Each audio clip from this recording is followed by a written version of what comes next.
अनंत विराट विश्वात्मा सच्चितानंद के स्वरूप करुणा वर्णालय भक्त वांछा कल्पतरु नंदनंदन व्रजनंदन यशोदानंदन कृष्णचंद्र भगवान के पावन चरणों में पुनस्तः पुनः प्रणाम प्रणिपात निवेदन करते हैं। तत्पश्चात राम स्नेही संप्रदाय शाहपुरा के अध्याचार्य तपह पुतात्मा ब्रह्मनिष्ठ चरित्र सम्राट युग पुरुष स्वामी श्री रामचंद्र जी महाराज के पावन चरणों में प्रणाम निवेदन करते हैं। भूत भविष्य वर्तमान के सब संत महापुरुषों को प्रणाम निवेदन करते हैं और पुष्कर राज की पवित्र भूमि जहां का कण कण ब्रह्ममय हो चुका है, ऐसी पवित्र भूमि को ब्रह्मा जी महाराज को प्रणाम निवेदन करते हैं। भगवान के संत और भक्तों को प्रणाम निवेदन करते हैं। आप सबके हृदय में विराजमान भगवान की परम झांकी को प्रणाम करते हैं।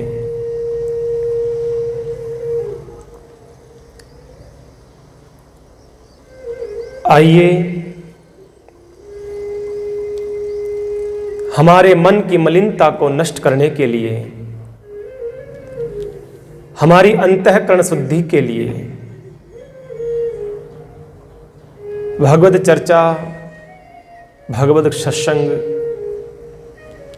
करने का जो अवसर प्राप्त हो रहा है, हमारा प्रयास यह हो कि समय को सार्थक कैसे किया जाए।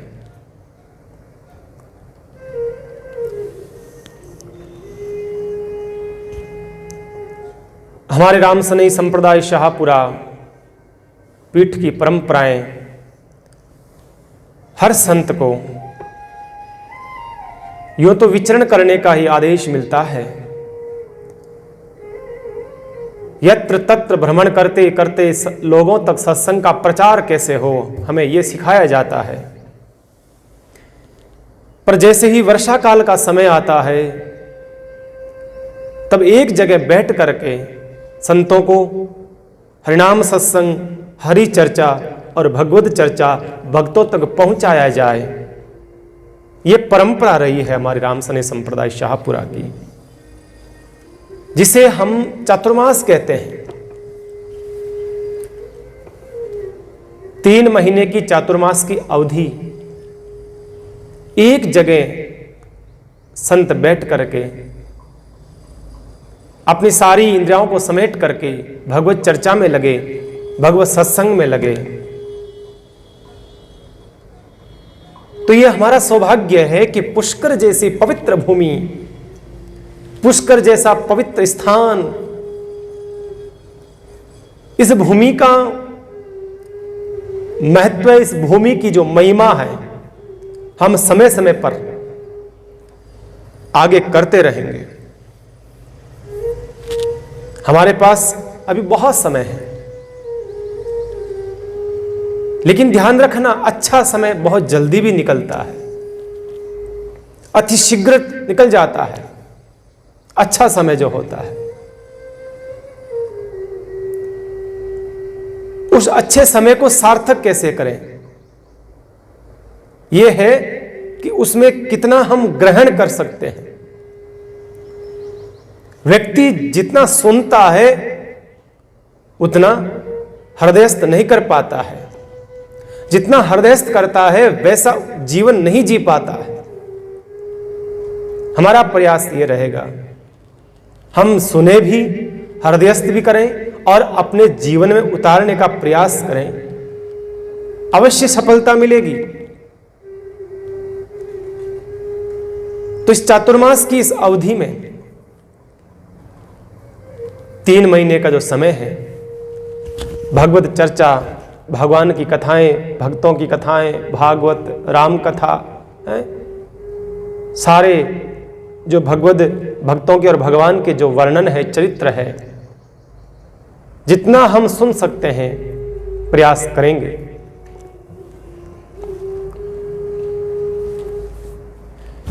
तो इस एक तो भगवान की चर्चा,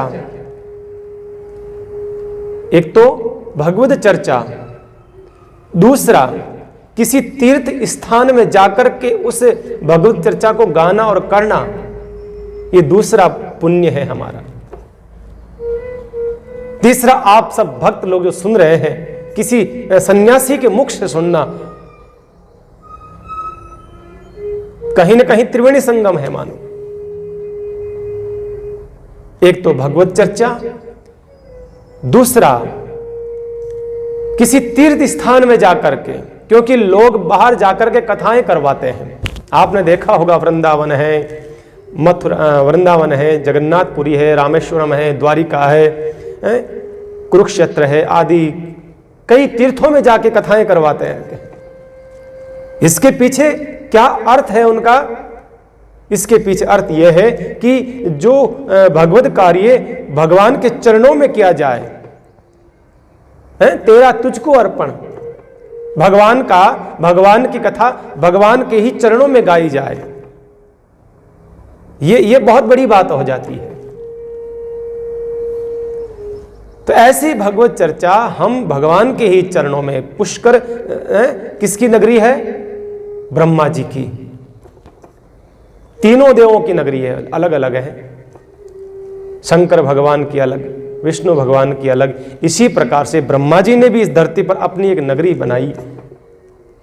ब्रह्म नगरी कहो, पुष्कर गुरु तीर्थ कहो।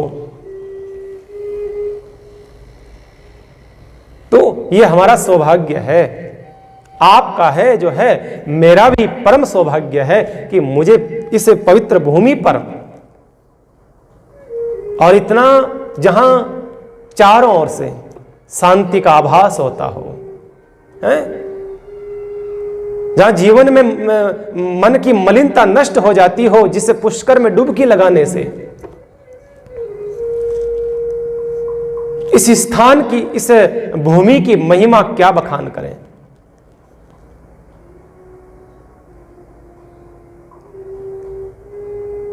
जहां स्वयं जगत पिता ब्रह्मा जी ने आकर के अपने हाथों से यज्ञ किया हो, मां गायत्री के साथ में बैठ करके,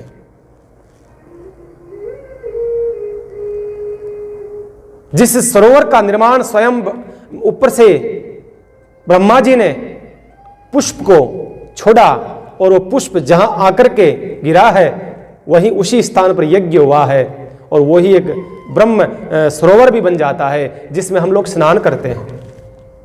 इसलिए नाम हो गया पुष्प। भगवान ब्रह्मा जी के हाथों से छोड़ा गया, मतलब कर, हाथों से छोड़ा, इसलिए नाम पड़ गया पुष्कर। ऐसी पवित्र भूमि भगवान ब्रह्मा जी से हम प्रार्थना करते हैं, हे ब्रह्मा, जितने देव है, जितने भी देव है, उन सबके फॉलोअर हैं, उनके अनुयायी या उनको मानने वाले कहेंगे तो बहुत ज्यादा मात्रा में मिलेंगे आपको। कृष्ण भगवान को चाहने वाले बहुत हैं। स्वाभाविक है, उनकी लीलाएं अटपटी रही है, अनोखी रही है, बड़ी विचित्र रही है उनकी लीलाएं, सबको आकर्षित करती है अपनी ओर। भगवान राम की लीलाएं, वो मर्यादा पुरुषोत्तम रहे, अन्य अन्य जो भी देवताएं हैं उन सब की लीलाएं कहीं न कहीं हमको सुनने को मिलती है, पर ब्रह्मा जी महाराज के अनुयायी आपको बहुत कम मिलेंगे।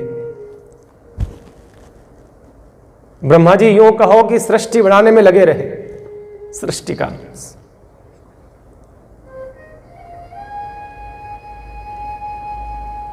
इसलिए ब्रह्मा जी महाराज की इस भूमि पर हम थोड़े थोड़े ब्रह्मा जी की जो प्रसंग हैं, पद्म पुराण में भी कुछ प्रसंग आते हैं, उनके इतिहास है, और भी कई शास्त्रों में पुष्कर जी का ब्रह्मा जी से संबंधित है, हम जरूर चर्चा करते रहेंगे। इतनी शांत नगरी है ये। कौन नहीं जानता है पुष्कर की धरती को। सारे तीर्थ कर लो आप, 68 तीर्थों में स्नान करके आ जाओ, सब जगह भ्रमण करके आ जाओ। इस भूमि पर जितने तीर्थ है सब के ऊपर जाकर के आ जाओ, पर अंत में आपको कहां आना पड़ता है? तीर्थों का गुरु पुष्कर है। आना ही पड़ता है, गुरु के चरणों में झुकना ही पड़ता है। तभी आपके जो पहले किए हुए जो तीर्थ है तभी सफल हो पाते हैं। चाहे गया जाओ, चाहे मथुरा जाओ, काशी जाओ, वृंदावन जाओ, द्वारिका जाओ, जगन्नाथ जाओ, सब जगह जाकर के व्यक्ति अपनी यात्रा पुनः पुष्कर की ओर करता है। इसका मतलब यह होता है कि पुष्कर तीर्थ गुरु है और यहां आने के बगैर यात्रा अधूरी रहती है।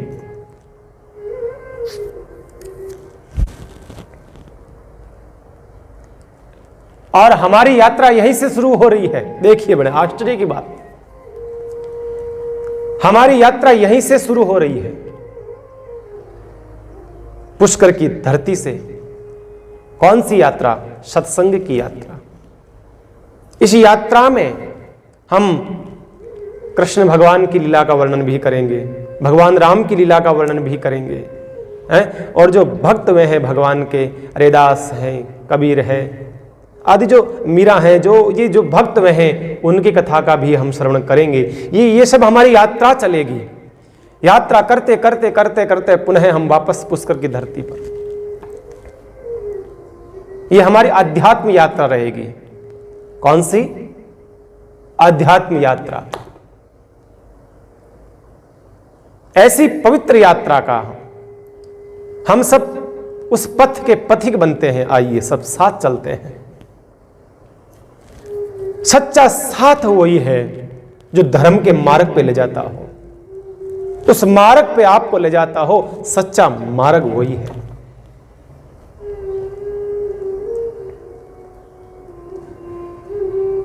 बाकी मार्ग झूठे हैं,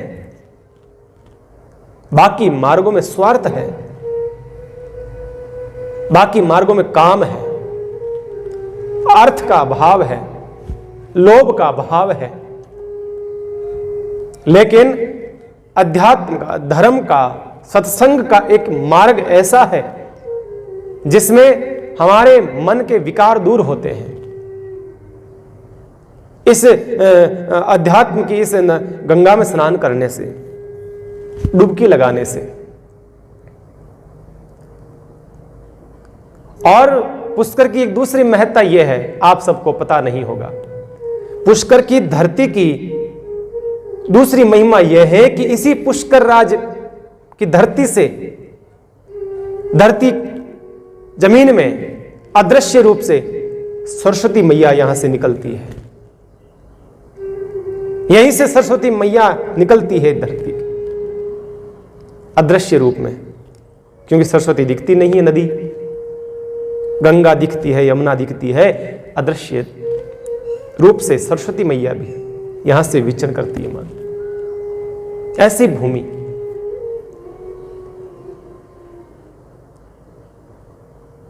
जहां पहाड़ों में आप देखते होंगे, यहां अगस्त ऋषि की गुफा भी है, यहां पर नाग पहाड़ भी है। यहां पर ऐसे ऐसे पहाड़ हैं, बड़े बड़े पहाड़ जिनमें कंदराएं हैं, गुफाएं हैं।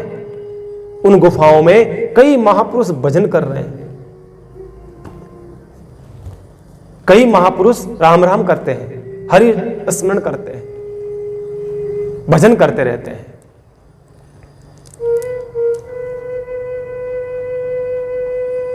इस भूमि की महिमा और बढ़ जाती है जहां पर भगवान का भक्त आकर के भगवान का नाम गाता हो। उस भूमि की महिमा और बढ़ जाती है।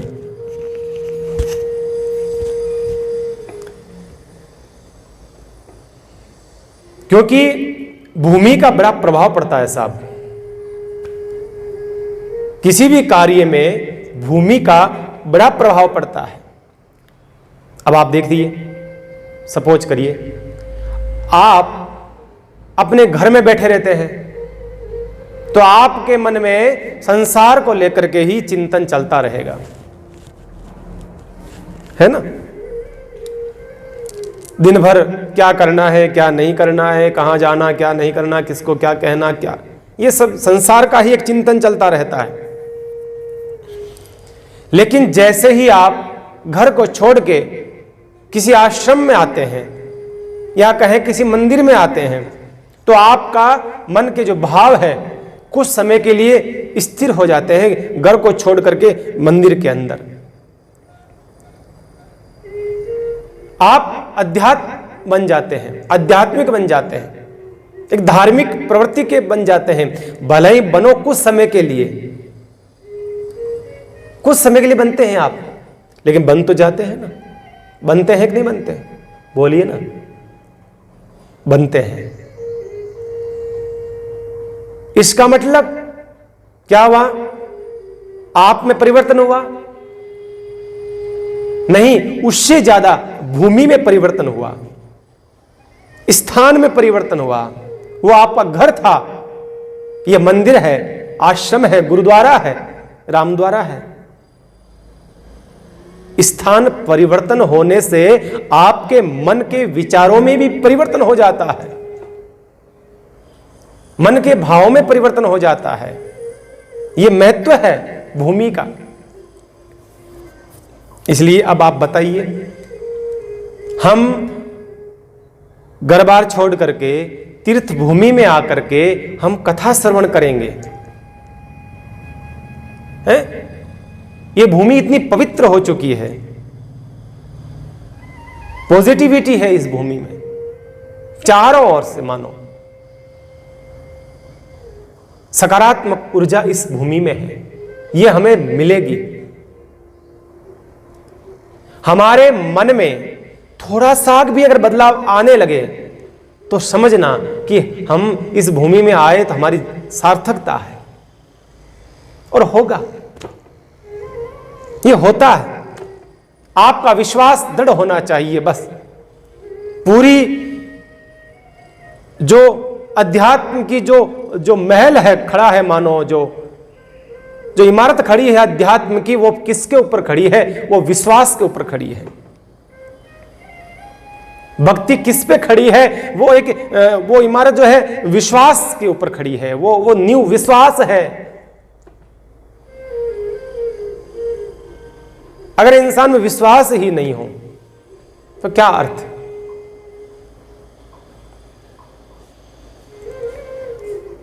इसलिए जब रामचरितमानस का प्रारंभीकरण होता है, जब प्रारंभ होती है, जब रामचरितमानस शुरू होती है, उस समय श्रद्धा विश्वास रूपणो शंकर भगवान और पार्वती, श्रद्धा माने पार्वती और विश्वास माने शंकर भगवान। यहां श्रद्धा और विश्वास की बात कही गई है। राम कथा मतलब भगवान राम का चरित्र, और उस चरित्र को शुरू करने से पहले आपके अंदर विश्वास होना जरूरी है, मतलब शंकर भगवान, और श्रद्धा भी होना जरूरी है। बिना विश्वास के, बिना श्रद्धा के आप कैसे प्राप्त कर पाएंगे भगवत प्राप्ति? संभव ही नहीं। इस भूमि पर आने के तत्पश्चात हमारे मन में विश्वास का होना अति आवश्यक है। विश्वास ऐसा हो जो दृढ़ रहे, टूटे नहीं, विश्वास की मजबूती बनी रहे हमारे जीवन के अंदर। ये होता है। जिस प्रकार से किसान होता है, किसान खेती करता है और जब बीज डालता है खेती के अंदर, तो बीज जब डालता है उससे पूर्व उसका विश्वास दृढ़ होता है। क्या होता है? पहले इतने कुएं नहीं थे, ना ही इतने ट्यूबवेल बोरिंग आदि होते थे, नहीं होते थे पहले। ये कुएं हैं, बोरिंग है, अब होने लगे हैं। पहले के लोग तो सिर्फ और सिर्फ आकाशवर्ती रहते थे, भगवान इंद्रदेव के ऊपर उनका विश्वास रहता था, वो कृपा करेंगे, बस उसके ऊपर ही विश्वास था। कहने का अभिप्राय, कहने का अर्थ, किसान की तरह, किसान जब बीज डालता है भूमि में तो इसको एक विश्वास होता है कि भगवान बरसात करेंगे, वर्षा होगी। इस विश्वास के साथ में वो बीज डालता है, बताइए आप। और वो बीज नहीं डालता है बल्कि अपना खून पसीना डालता है, अपनी सारी मेहनत डालता है, अपना गृहस्थ जीवन को चलाने का पूरा जो आने वाला जो मेहनत वो सारी कर देता है कि बरसात होगी और मेरी फसल होगी। यही हमारे जीवन में होता है, भक्ति में भी यही होना चाहिए। एक साधारण इंसान अपनी उदर पूर्ति के लिए भगवान पर इतना विश्वास करता है, तो हम हमारी मन की जो पूर्ति है, जो मन की भूख प्यास है, उसकी पूर्ति के लिए हम भगवान पर विश्वास क्यों न करें, क्यों न करें। उदर पूर्ति के लिए कि एक किसान इतनी मेहनत करता है, यही कहीं ना कहीं हमारे जीवन का एक पाठ है, हमें सीखना चाहिए। तो मैंने क्या कहा, सारा जो भक्ति है, सत्संग है, अध्यात्म है, ये किसके ऊपर टिका हुआ है? ये विश्वास के ऊपर। विश्वास डगमगाया, सब डगमगा जाता है। विश्वास मजबूत होना चाहिए। एक फकीर जो भगवान का भजन करता रहता था, परमात्मा का भजन करता रहता था, नगर के बाहर बैठा रहता था, एक छोटी सी कुटिया बना रखी थी। भगवान के भजन के अलावा जीवन में कुछ नहीं, बस सिर्फ भगवत चर्चा, भगवान सुमरन, नाम जप, बस।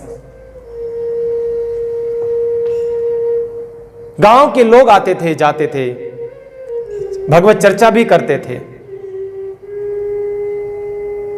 एक दिन गांव के कुछ लोग जो नास्तिक थे, भगवान में आस्था नहीं थी, वो भी आ गए एक बार बाबा जी के पास। उस फकीर के पास आए और आकर के कहा, महाराज, कहा बोलिए। कहा आप भगवान का भजन करते हैं? कहा मैं क्या करता हूं, परमात्मा ही करवाता है, 2 नाम भगवान का लेता हूं। कहा कि आप भगवान का इतने वर्षों से नाम ले रहे हैं, आप इतने साल हो गए भगवान का नाम लेते लेते, क्या आपको भगवान पर विश्वास है? देखिए ये प्रश्न हम हमारे हृदय से पूछे जरा। एक बार अपने हृदय में झांक करके यही प्रश्न हम हमारे से भी करना होगा। हम भगवान का भजन तो कर रहे हैं, कितने साल हो गए? काफी साल हो गए होंगे, काफी साल। लेकिन हम हमारे हृदय से ये पूछें कि भगवान का भजन कर किया तो है, लेकिन हमें भगवान पर विश्वास कितना है, ये बड़ा प्रश्न है। भगवान का भजन करते हैं, उससे भी बड़ा यह है कि भगवान पर विश्वास कितना करते हैं, ये बड़ा प्रश्न है हमारे जीवन में। उस फकीर से जब उन लोगों ने ऐसा पूछा कि भैया महाराज जी आप भजन करते हैं तो बताइए भगवान पर विश्वास है? फकीर ने कहा हां विश्वास है, तभी तो भजन करता हूं। विश्वास नहीं होगा तो भजन क्यों करूंगा? विश्वास के बगैर कुछ नहीं होता। बड़ा ज्ञान दिया। विश्वास है, बिल्कुल विश्वास, भगवान पर संदेह थोड़ी करना है, विश्वास मुझे तो। उन लोगों ने कहा महाराज अगर विश्वास है तो हम आपके विश्वास की परीक्षा ले लें। आपको भगवान पर कितना विश्वास है, हम ये परीक्षा लेना चाहते हैं। देखिए ये कहानी किसी फकीर की नहीं बल्कि हम सब की है, यूं समझ लो। ये हम सब विश्वास की चर्चा हो रही है यहां पर, क्योंकि मैं सत्संग सुनाऊंगा, कथा सुनाऊंगा, लेकिन पहले विश्वास का होना जरूरी है। विश्वास का होना अति आवश्यक है। कथा बाद में, पहले विश्वास ठाकुर जी के ऊपर।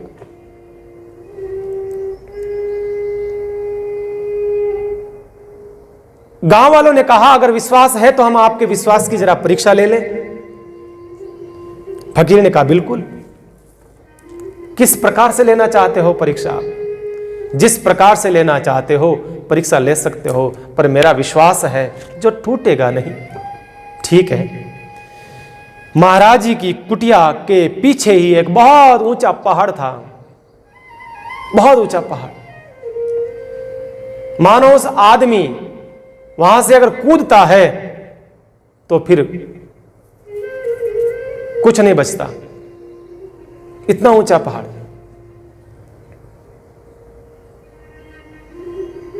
तो कहा कि महाराज आप इस पहाड़ पर चढ़ जाइए और वहां से कूदिए। अगर आप बच गए तो हम समझेंगे कि आपको भगवान पर बहुत विश्वास है, भगवान पर बहुत श्रद्धा है। अगर आपको कुछ हो गया तो हम समझ जाएंगे कि आप पाखंड कर रहे हैं, आप ढोंग कर रहे हैं, हम यही समझेंगे। फकीर ने कहा बस इतनी सी बात। कहा ठीक है, अभी जाता हूं, अभी चढ़ के कूदता हूं। विश्वास कैसे नहीं है? फकीर बने हैं, घर छोड़ा है, बाहर छोड़ा है, रंग कपड़े पहने हैं, विश्वास कैसे नहीं है? बहुत विश्वास है। चढ़ा फकीर, अपने कपड़ों को ठीक किया और भगवान को ऊपर हाथ करके कहता है, हे प्रभु, हे ठाकुर, ये गांव वालों ने आकर के मेरे से विश्वास की बात कही है, इसलिए मैं, अगर प्रभु आप हैं तो मेरी रक्षा करना। और वो कूद जाता है। संत तो बच जाता है, लेकिन कुछ हड्डियां फ्रैक्चर हो जाती है, हाथ पैर टूट जाते हैं, कई दिन तक इलाज चलता है, शरीर काफी क्षतिग्रस्त हो गया, टूट गया। अब आप कहेंगे विश्वास नहीं था महाराज, इसलिए टूट गया। विश्वास करना था, भगवान पर विश्वास नहीं था। बात कुछ ऐसी है। गांव वालों आए, गांव वालों ने कहा महाराज हमने पहले ही कहा था ना, आप पाखंड करते हो, आप ढोंग करते हो, भगवान के ऊपर आपका विश्वास बिल्कुल नहीं है, विश्वास ही नहीं है आपको। देखिए आप, हमने कहा ना भगवान कुछ नहीं होता है। ये देख लो, आपके ये हाथ पे टूट गए, आपके हड्डी फ्रैक्चर हो गई, नुकसान हो गया शरीर में आपके। देखिए आप।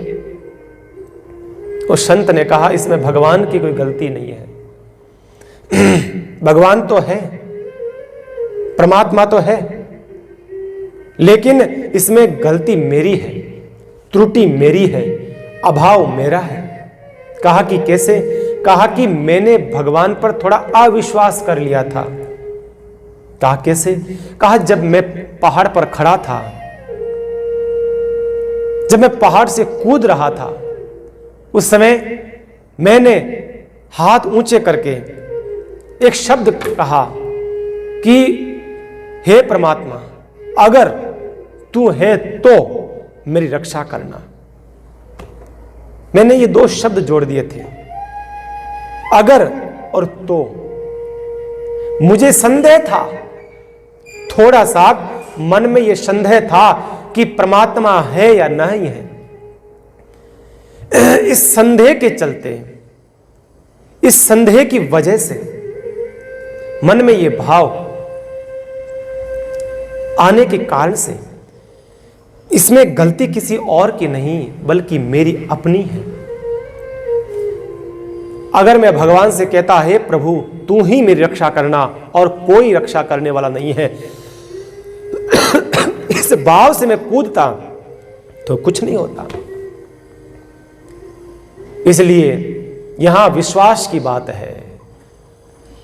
आदमी का, व्यक्ति का विश्वास अगर दृढ़ होता है फिर कुछ भी शेष नहीं। हम हमारे जीवन में कई काम करते हैं।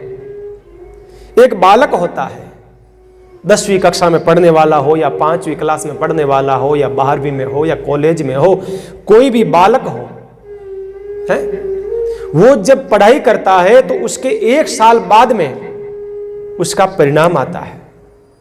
वो उस एक परिणाम कितने दिन आएगा? 1 दिन में आएगा, 1 दिन में आ जाएगा परिणाम। उस 1 दिन के परिणाम को प्राप्त करने के लिए इस विश्वास से पढ़ता है कि मैं पास हो जाऊंगा। उसका एक विश्वास होता है कि मैं पास होऊंगा। जिसका विश्वास नहीं होता है, डगमगा जाता है बीच में, वो फेल हो जाता है। यही हमारी जिंदगी है, यही हमारा जीवन है। हमारी जीवन के अंदर जब विश्वास होता रहेगा भगवान के ऊपर, तो परिणाम स्वरूप जरूर भगवत प्राप्ति होगी, अवश्य भगवत प्राप्ति होगी।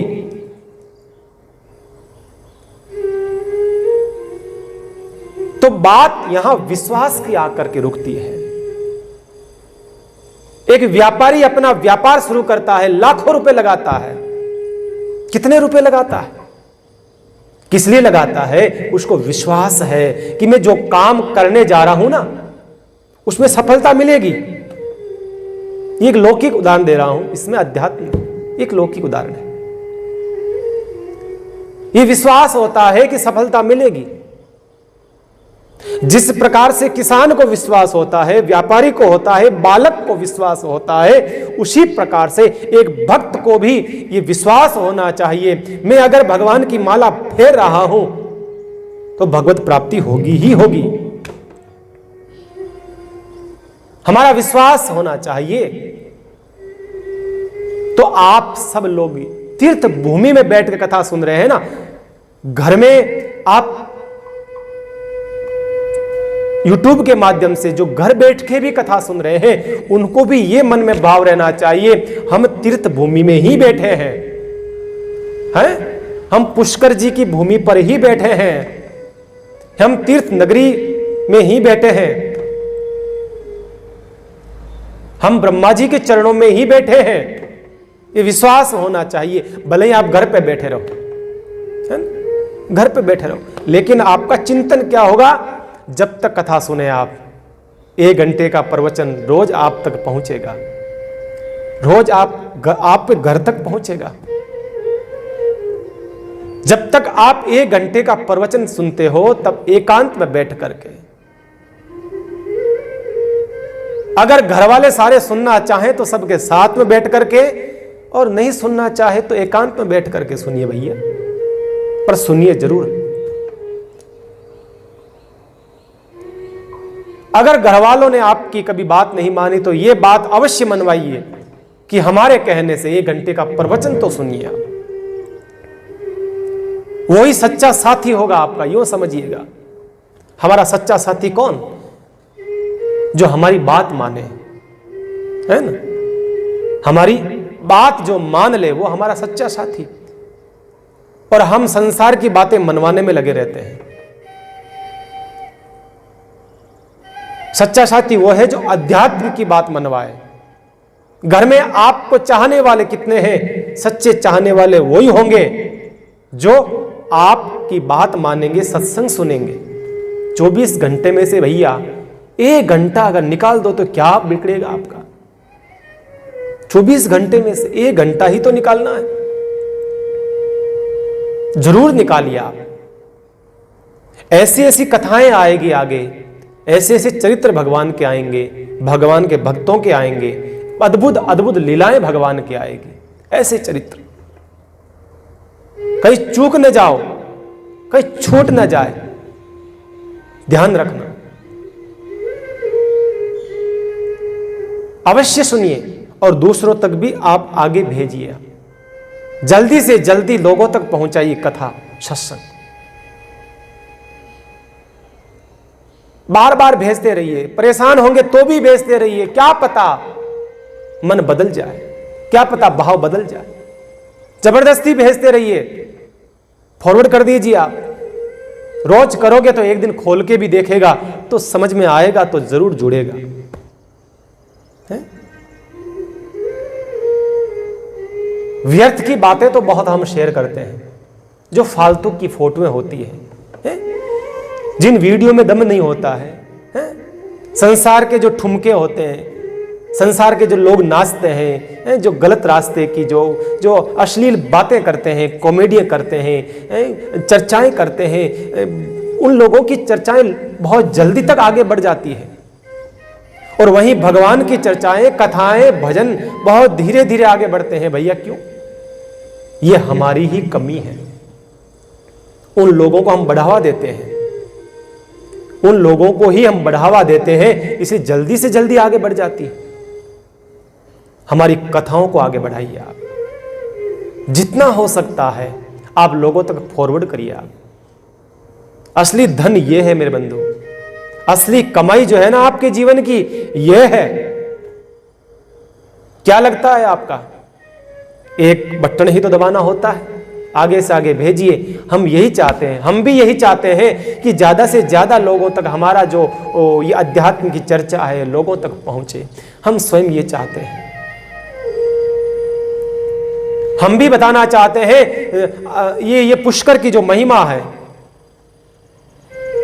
ये पुष्कर का जो बखान है, पुष्कर ब्रह्मा जी का जो सरोवर जी का आदि का, हम इन महिमा को आगे तक बढ़ाना चाहते हैं। तो ऐसी ऐसी चरित्रों को आप आगे बढ़ाइए, ऐसी सत्संग की कथाओं को आगे बढ़ाइए। कहने का अभिप्राय यह है, जीवन में विश्वास का होना अति आवश्यक है। तो हम हमारे मन को एकाग्रचित करके, हम हमारी सारी इंद्रियों को समेट करके भगवत चर्चा में, भगवत श्रवण में, कथा श्रवण में लगाएं।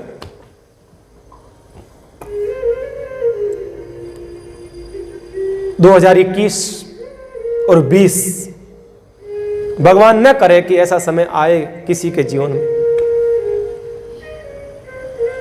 लेकिन ये जो भी पत्ता हिलता है इस पेड़ पर, किसी भी पेड़ पर, वो भगवत इच्छा के बगैर नहीं हिलता है साहब। भगवत इच्छा के बगैर नहीं हिल सकता है। ये भगवान की ही एक लीला है, मानव मात्र को वापस अपनी हैसियत बताने के लिए, क्योंकि इंसान बहुत ऊपर तक चला गया था, चांद से पार चला गया था मानो, बहुत ऊपर तक जाना चाहता है, चला जा, कहां तक जाएगा। लेकिन जब संकट की घड़ी आई, ये कोरोना रूपी राक्षस आया, मानो सबको अपनी हैसियत बता दी, कौन कितना है और कैसा है। जो पैसे देकर के सब कुछ खरीद सकते थे, पैसे देने से सब कुछ मिल जाता था, उनको मरते हुए देखा है साहब कोरोना में। ऑक्सीजन की कमी हो गई, करोड़पति का बेटा एक ऑक्सीजन का सिलेंडर लेने के लिए लाखों रुपए दे रहा था, लेकिन फिर भी उसको ऑक्सीजन नहीं मिला। अब बताइए आप क्या मानते हो इस चीज को? भैया भगवत तत्व से बड़ा कोई तत्व नहीं है। पैसा भी काम नहीं आया, पैसा भी काम नहीं आया यहां पर। लाशें की लाशें बिछ गई थी इस 2020 और 21 के अंदर। बताइए आप कैसा विकट समय आया, कैसी परिस्थितियां आई, पूरे विश्व को मानो खलबल कर दिया हो। जो देश, विश्व में ऐसे ऐसे देश थे, जो देश अपने आप को सुपर पावर समझ रहे थे, बहुत बड़ा ताकतवर समझ रहे थे, वो देश भी लड़खड़ा गए मानो। कातर निगाहों से उसकी ओर देखने लगे, उस देश की ओर, हमारी वो रक्षा करेगा, उसकी ओर देखने लगे, वो रक्षा करेगा। लेकिन मैं तो कहता हूं, अगर पूरा विश्व हाथ उठा करके भगवान से प्रार्थना करता तो शायद बहुत जल्दी हम मुक्त भी हो जाते। मैंने कहा ना, भगवान में एक कमी है, बहुत बड़ी कमी है। क्या है? भगवान में यह कमी है कि भगवान बहुत जल्दी पिघल जाते हैं। पिघल जाते हैं। भक्त पाप करता है बहुत सारा और थोड़ी सी प्रार्थना कर दे आर्त भाव से, भगवान पिघल जाते हैं बस। अगर इंसानों ने गलतियां करी है, मानव ने बहुत अपराध किए हैं, अगर सारा विश्व मिलकर के पुनः अपराधों की क्षमा मांगता मेरे प्रभु से, तो शायद ये कोरोना थम भी जाता है।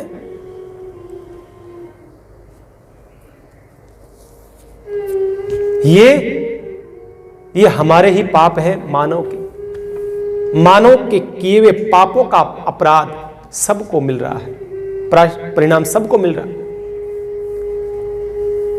इसलिए ध्यान रखिए मेरे बंधु, इस कोरोना में बीमारी ने इंसान को बहुत कुछ सिखा दिया, बहुत कुछ सिखा दिया। जीने में बहुत कुछ हम बदल दिया, हमने अपना जीवन में परिवर्तन आ गया हमारे जीवन में। लेकिन ध्यान रखिए, जब तक ये पूर्ण रूप से नष्ट नहीं हो जाए तब तक हमारे को भी ढिलाई नहीं करनी है। सरकारें अपना काम कर रही हैं, प्रयास कर रही हैं, लेकिन प्रशासन का, सरकार का हम भी सहयोग करें। बेपरवाह, लापरवाह, ये लापरवाही ही हमारे ऊपर भारी बन जाती है। ध्यान रखिएगा, इस कोरोना को देखते हुए हमने चातुर्मास 2021 का पुष्कर की ही धरती पर करने का मन में भाव बना है। श्री रामचरण जी महाराज की कृपा हुई है जो, और पूरा विश्व सुखी रहे, बस हम तो ये चाहते हैं। महापुरुषों ने पहले ही उद्घोष कर दिया है, शास्त्रों में पहले से ही उद्घोष की भावना रही है, सर्वभवन्तु सुखिनः सर्वे सन्तु निरामया, पूरा विश्व सुखी रहे। ये संस्कृति, सनातन संस्कृति ऐसी संस्कृति रही है, ऐसा भाव रहा है कि मैं सुखी नहीं।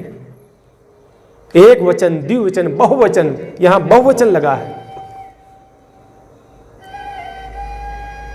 सब के सब सुखी रहे, सर्वभवन्तु सुखिनः, पूरा विश्व सुखी रहे, सर्वे सन्तु निरामया।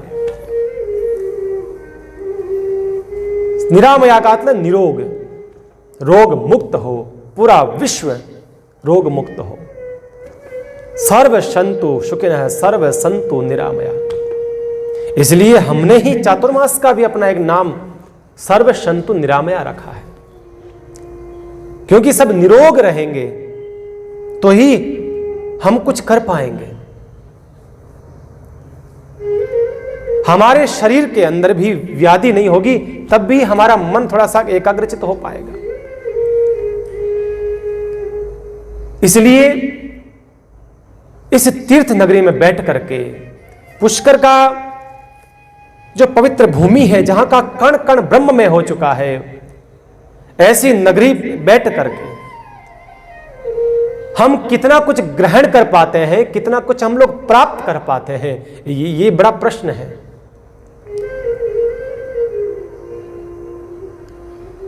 तो बात विश्वास की चल रही थी, मैं चर्चा विश्वास के ऊपर कर रहा था कि कुछ भी कार्य हो उससे पहले आपको विश्वास का होना जरूरी है। तो इस चतुर्मास की अवधि के अंदर कई कथाओं का वर्णन होगा, कई भक्तों के चरित्रों का वर्णन होगा। तो आइए सबसे पहले हम उस महिमा का वर्णन करते हैं जो भगवान के तत्व से भी कुछ कदम आगे की ओर होती है, जिसको हम कहते हैं नाम महिमा। नामी से नाम बड़ा होता है ना? व्यक्ति बड़ा होता है नहीं, व्यक्ति से बड़ा नाम होता है। मोदी जी को देखा है आपने? किसी ने नहीं देखा होगा। आप मोदी जी तक गए हैं? नहीं गए हैं, मोदी जी तक पहचानते नहीं। लेकिन मोदी जी का नाम सब जानते हैं, दुनिया का हर व्यक्ति जानता है, भारत का बच्चा बच्चा जानता है? वहां उनको व्यक्ति को नहीं देखा है, पर व्यक्तित्व को हम सब कोई जानता है। ऐसे ही भगवान को किसी ने देखा नहीं है, किसी ने नहीं देखा है, पर भगवान के नाम को हर कोई जानता है। इसलिए नामी से नाम कई गुना ज्यादा बड़ा होता है। गीता में भी भगवान श्री कृष्ण अर्जुन से यही कहते हैं, हे अर्जुन, मेरा नाम कोई जप करता है किसी भी प्रकार से, किसी भी भाव से, वो मेरा नाम जो है उसको शुभ फल देने वाला ही है। कैसे भी जपो। अमृत जो होता है, आप चाहे चांदी की गिलास में पियोगे तो भी अमर करेगा। अगर वही अमृत आप किसी कुल्हड़ में पियो, माटी का कुल्हड़, उसमें भी पियोगे तो वो वही काम करेगा।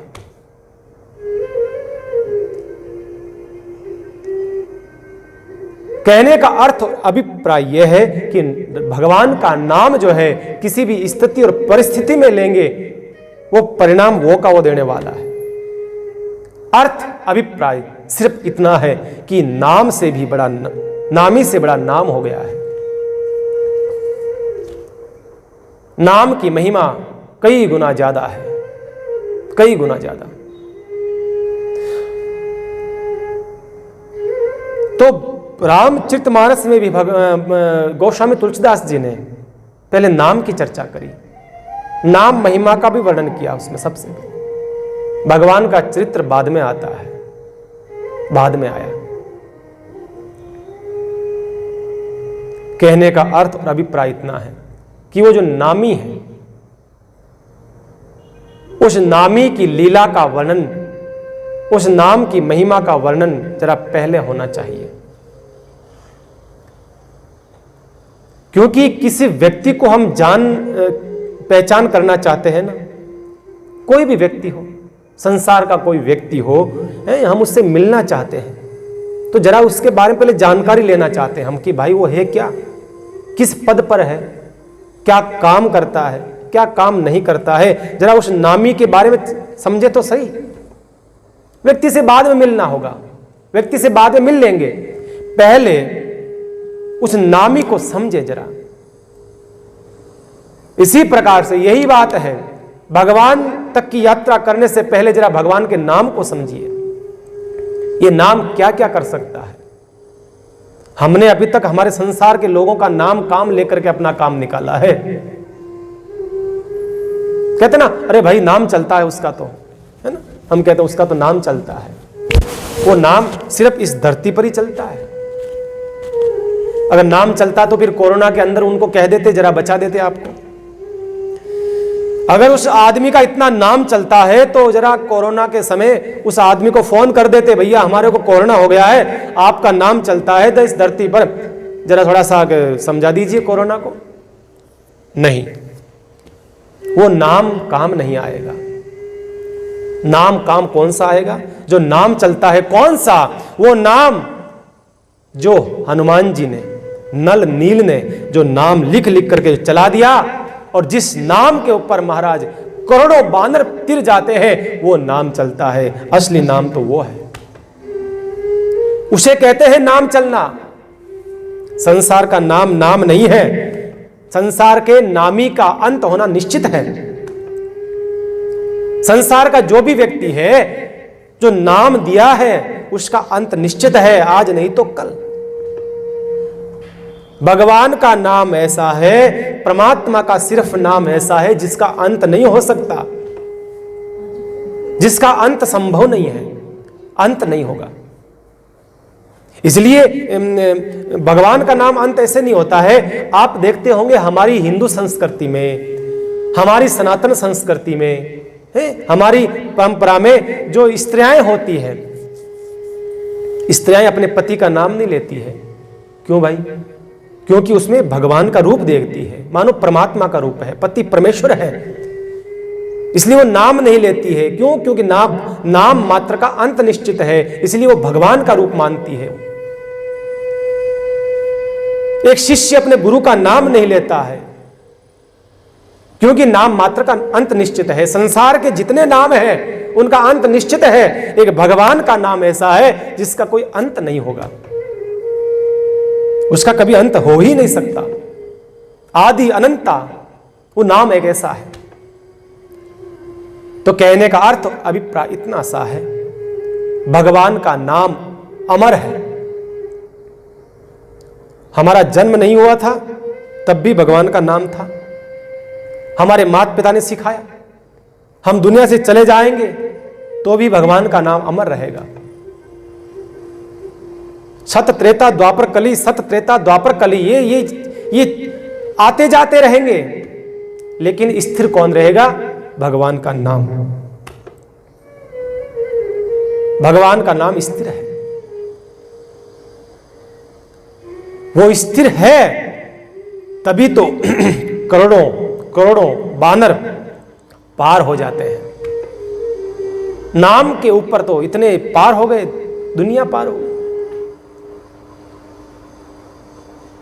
आज बड़े से बड़े इंजीनियर होते हैं, आर्किटेक्ट होते हैं, बड़े से बड़े पढ़े लिखे, अमेरिका आदि, जापान वगैरह, रूस, जो भी, चाइना, इतने बड़े बड़े देशों के इंजीनियर होते हैं, आर्किटेक्ट होते हैं, वो भी इतना लंबा पुल तैयार नहीं कर सकते हैं जो समुद्र का इस से उस किनारे तक कोई पुल तैयार कर सकता? कोई नहीं कर सकता। करता भी है तो थोड़ा सा 5 किलोमीटर, 10 किलोमीटर, 20 किलोमीटर, इससे आगे थोड़ी कर पाता।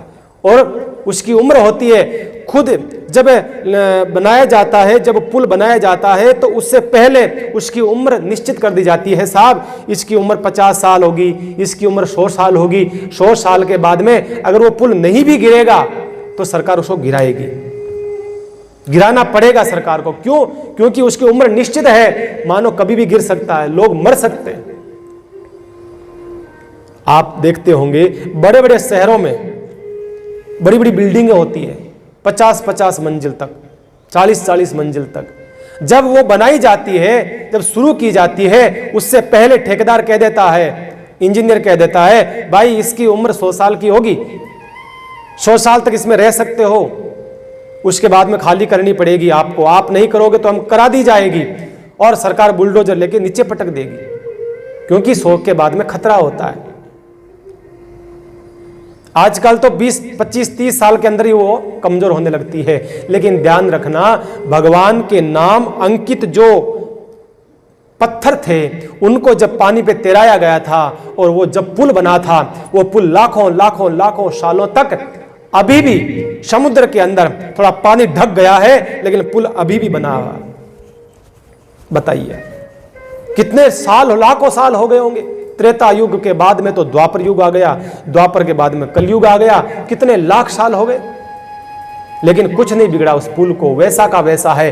पानी ज्यादा हो गया तो पुल ढक गया, बाकी पुल वैसा का वैसा है। बड़े बड़े इंजीनियर सोच सोच के आश्चर्य करते हैं कि ये कौन सा तरीके से पुल बनाया। अब बताइए आप, भगवान का नाम ये कर सकता है, ये भगवान के नाम की महिमा है। अगर भगवान के नाम की महिमा इतनी है तो व्यक्ति भगवान तक, शास्त्र तो कहते हैं भगवान का दर्शन करने से अच्छा है भगवान का नाम ही जीव को पार कर देगा। भगवान का दर्शन करने से बहुत कई गुना ज्यादा लाभ कर भगवान का नाम है भैया, भगवान का नाम है।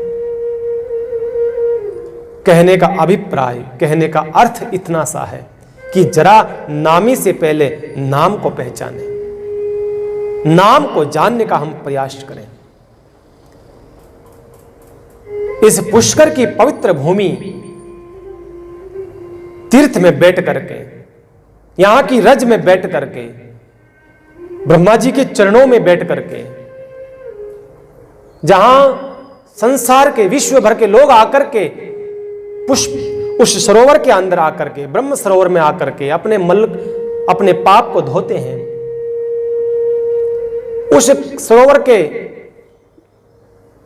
आसपास में बैठ करके अगर भगवत चर्चा की जाए तो हम निश्चित है हमारे मन के मलिनता नष्ट होगी, हमारा अंतःकरण शुद्ध होगा, पवित्र होगा। ये विश्वास की बात है जरा। तो नाम की अनंत अनंत महिमा शास्त्रों में वर्णित है। कोई भी कथा शुरू होने से पहले, कोई भी चरित्र शुरू होने से पहले उनकी महिमा बताई जाती है कि ना वो कर क्या सकता है। भागवत जब प्रारंभ होती है तो भागवत प्रारंभ होने से पहले भगवान की महिमा बताई जाती है, भगवान के नाम की महिमा बताई जाती है, भगवान के रूप की महिमा बताई जाती है, भगवान क्या कर सकते हैं उसकी महिमा बताई जाती है। इस महिमा का वर्णन किया जाता है। यही जीवन में होता है। अध्यात्म के रास्ते में भी ये नाम बहुत बड़ा है। भगवान तक की यात्रा करनी है, हमारे को आवश्यकता ही नहीं पड़े। बड़े बड़े भगवान के भक्त नाम से तिर गए। प्रहलाद है, ध्रुव है, मीरा है, शबरी है, नाम से तिर गए। भगवान तो बाद में मिले उनको, लेकिन नाम से भगवान को खींच लाए वो लोग। इतनी ताकत थी कि भगवान को नाम से खींच लाए वो लोग। शंकर भगवान जो परम पिता परमात्मा भगवान राम स्वयं उनके भक्त हैं और शंकर भगवान स्वयं राम के भक्त हैं। दोनों एक दूसरे का जाप करते हैं। स्वामी रामचंद्र जी महाराज के शब्द हैं, वाणी जी के शब्द हैं, शिव जी निस दिन राम उचारे, राम बिना दूजो नहीं धारे। भगवान शंकर स्वयं रात दिन क्या करते हैं? भगवान राम का नाम लेते हैं। शिव जी निस दिन राम उचारे। और पास में बैठी पार्वती, पार्वती से भी कहा, पार्वती को राम सुनायो और राम बिना सब झूठ बतायो। हे पार्वती, इस राम के बगैर सब झूठ है संसार का। संसार में अगर सत्य है तो क्या है? राम नाम सत्य है। यहां घबराने की आवश्यकता नहीं है हमारे को। जो सत्य है वो स्वीकार नहीं करता है जिंदा जी व्यक्ति, जीते जी व्यक्ति स्वीकार नहीं करता है। मरने के बाद लोग ले जाते हैं उसको कंधों पर लिटा करके, तो लोग कान में कहते हैं राम नाम सत्य है, राम नाम सत्य है। अगर जिंदे जी वो स्वीकार कर लेता तो अंत समय में उसको लोगों को सुनाने की जरूरत नहीं पड़ती। बार बार संतों ने आवाज लगाई है, राम नाम सत्य है, स्वीकार करना होगा। समझदार वो है जो जीते जी स्वीकार कर ले, जिंदा रहते स्वीकार कर ले राम नाम को, जो सत्य है। शिव जी निस दिन राम उचारे, राम बिना दूजो नहीं धारे। पार्वती को राम सुनायो, राम बिना सब झूठ बतायो। सारा मिथ्या है, व्यर्थ है, सत्य राम नाम है। उसी राम नाम की शरण में बैठ करके, इसी ही भगवान की ब्रह्मा जी महाराज की जो लीला स्थली है पुष्कर, उस भूमि पर बैठ करके जिस ब्रह्मा का सृजन किया उस राम की महिमा का वर्णन हम लोग करेंगे, उस नाम की महिमा का वर्णन हम लोग करेंगे। ऐसी नाम महिमा आप सभी भक्तों से मेरा निवेदन है कि जितना हो सकता है आगे से आगे कथा को पहुंचाइए। एक ये भी एक पुण्य है, ये भी एक पुण्य है। आगे सत्संग आगे से आगे पहुंचाना, हम ऐसे भी पुण्य एकत्रित कर सकते हैं, इकट्ठा कर सकते हैं। तो रोज 1 घंटे का अवसर आप समय निकाल करके जरूर सुने, यही मेरा आप सबसे निवेदन है। आइए, समय ने अपना इशारा किया है।